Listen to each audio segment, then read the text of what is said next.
So I don't know if you can relate to this, but sometimes I just don't want to shoot in the Vlog color profile on the S5iix because really, when it comes down to it, I need to turn around some video work real quick. Or I just don't want to spend the time color grading to the level I need to with Vlog to get the look I want. Sometimes Vlog is quirky, hard to monitor, and sometimes it doesn't come out right if the lighting's off. There's a feature on the S5iix, S5ii, and G9ii that allows to shoot with your own creative look that cuts down on editing time and helps get your content out faster. But it's Vlog based, so you'll still get the benefits of shooting Vlog, but the workflow is so much faster. First, don't get me wrong, I absolutely think that Vlog, if you have the time and skills, is the best way to shoot with these newer Lumix cameras like the S5iix, S5ii, and G9ii.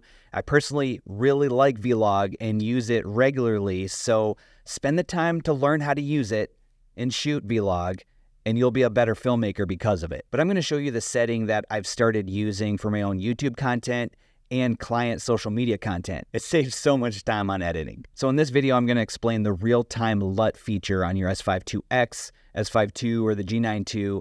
I'm going to give some insight into the benefits and drawbacks of using the real-time LUT and give you a quick little glimpse into how the Vlog coloring workflow compares to the real-time LUT coloring workflow in DaVinci Resolve. Now, if you're new here, my name is Caleb and I have a ton of content, Lumix content on this channel. I want to help you master your Lumix cameras. If that's something you're interested in, make sure you hit that subscribe button. So here's a little more information on what the real-time LUT actually is. So like I said, it's a Vlog-based color profile that allows you to apply your creative look. And then what that's going to do is burn that image into the file. So all of the Vlog rules and settings apply to the real-time LUT. However, the actual file that you're getting is going to be that creative look. So if you're experienced in using different monitoring tools and exposure tools with Vlog, all of those same tools apply to the real-time LUT. So if you are uploading your creative LUTs to the S5iix, S5ii, you want to make sure that your creative look has some type of Vlog to Rec 709 base to it, because it's actually converting that Vlog footage to whatever creative look you're using. One of my favorite ways to shoot with the real-time LUT is actually using Panasonic's nicest 709 LUT. So all that information and that file is actually in the nicest 709 convert LUT. That way it still gives me just a little bit of creative wiggle room when I actually go to edit, rather than having just the full creative look applied to that file. So here's how you upload your LUTs to the S5iix or S5ii. And then this is where you're going to find the real-time LUT color profile feature.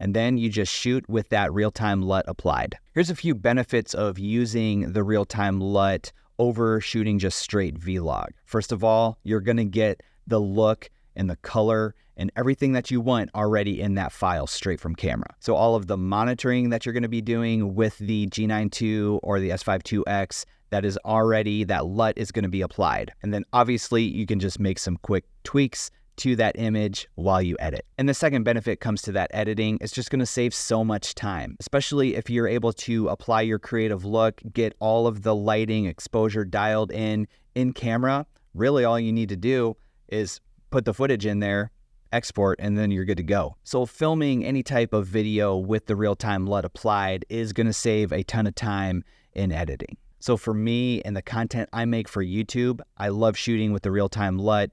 And for quick turnaround client social media videos, the real-time LUT comes in absolutely clutch because it allows for that super quick turnaround, and that makes the client happy. There are some drawbacks to using the real-time LUT. And first of all, you're just not going to have as much control over that image if you do want to go into a deep color grade. Because that color is already baked into the image, you're not going to have the control over it as you would if it's just a straight Vlog file and then kind of color grading everything from there. Another drawback you might encounter, especially if you do a lot of client work and if you are outsourcing editing, some of those editors might require that log footage. There's really not a whole lot you can do in that situation if they require log footage, but if you start making your own stuff or editing your own content, then that's where the real-time LUT comes in, and you can really dial in and increase the speed of your edits. Now that we've gone over some benefits and drawbacks of the real-time LUT feature, I just want to go through what a vlog coloring workflow in Resolve looks like compared to a real-time LUT coloring workflow. And you can determine whether this would be something that would fit into your video workflow start to finish. Okay, we're into DaVinci Resolve, and here is a vlog image of me looking really cool, or at least trying to look really cool. And the thing about this is I'm not going into a super in-depth color grading video right now. What this is going to be is just a kind of a quick run through, and not everything's going to be perfect. It's not going to be a perfect color grade or anything like that. It's just kind of showing the different steps that you go through compared to, you know, the real-time LUT versus vlog. And so this is the vlog image right out of camera. This is the real-time LUT image right out of camera, and I shot with the nicest 709 Panasonic LUT. So let's go back to the vlog. Now this is what I would do in this situation. So I've got this node here. I'm going to go to color space transform and put it on there. And then I'm just going to go through this different input color space, this transform. I'm going to go down to the Panasonic V Gamut and then to the Panasonic Vlog. Alrighty, it is looking a lot better. And then the output color space, I'm going to go with a Rec 709. So, you know, you would have to either copy and paste this on every clip or, you know, go through this process for every single clip. I'm on a Mac, so I'm going to go with the Rec 709A as the output gamma. So from there, I mean, you know, things are looking pretty good. So then what I'm going to do is I'm just going to add a serial node beforehand. And this is where I'm going to kind of adjust my white balance a little bit. And so I'll just go into the different, maybe the white balance tools and just make some, you know, slight adjustments. Maybe it's a little warm. You know, maybe it's a little magenta, just put a little bit more green in there. Like I said, it's not perfect, but if you have like your gray card, you can go in here and kind of make that adjustment as you need to with the, you know, the picker right here. I'm not going to spend a lot of time on this. These are just the steps. So what I'm going to do now is actually add another serial node beforehand after my white balance. And I'm actually going to go in here and just kind of play with the curves a little bit and see if I need to brighten it up or take it down. I'm actually going to bring up the darker areas just a little bit and bring down like that highlighted part just a little bit. Now next, what I'm going to do is add the serial node before, and this is where I'm going to get maybe some of those little details in here, maybe add just a little bit more saturation to it.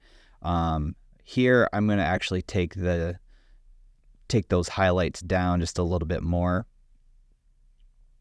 And maybe, I feel like it's pretty shadowy just with the shadows. This is a weird shot because the sun's hitting my face, but everything else is a little bit shadowy.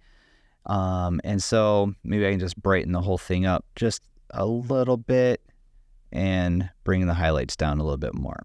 And then what I can do is, and a lot of people do this differently, but you can either do this after the fact or, you know, make all these adjustments with the creative look on. And so what I'm going to do is actually add a node here, and I'm going to go down to LUT, and how about let's do the faded summer look. Whoa, that's too much. Let's not do the faded summer look. Let's do my YouTube punch look, which you can actually download for free in the description. And it comes with this YouTube punch look. Now that is pretty strong. So what I would probably do is like, you know, back it off just a little bit. With some of these other tools of like the gain, maybe bring that down just a little bit so it's not so strong because it's like, it's pretty strong. So I would play around with that and kind of get the look that I want. And then I would have to go back and probably make some of these other adjustments in here because it made it a little bit more contrasty, right? So, you know, I might have to just make a few fine-tunement adjustments to get it to where I want it to be. So that is color grading the vlog space. And again, this isn't perfect, but I'm going to leave it where it's at for the sake of this video. Now I'm going to go into this image. So here's the vlog that is now color graded. Here is the real-time LUT image with the nicest 709 that I shoot with. That is already kind of burned into the image here. So actually, my workflow for this, what I do is I actually add the serial node and apply a LUT right off the top. All right, so I mean, even just right there, it's looking pretty good. And then what I can do is go in here and then, add a couple. That's not what I meant to do. Let's delete that node. Let's add one before. And then I can go in here and, make some of those same quick adjustments that I need to. Maybe I want to just add a little bit more green to it. Go back in here. Oh my goodness, I keep hitting the wrong one. So let's go back in here. I'm under a lot of pressure with the camera on to do this right now. And I can adjust my, still these highlighted pieces of my, cheek right there is still kind of bright. Just kind of fine tune it. If you are a waveform editor, you can kind of go by your waveforms down in there. I would spend a lot more time doing this, as I've already mentioned, but I can kind of get that look where I want it to go fairly quickly. Add just a little, maybe a little bit of saturation in there.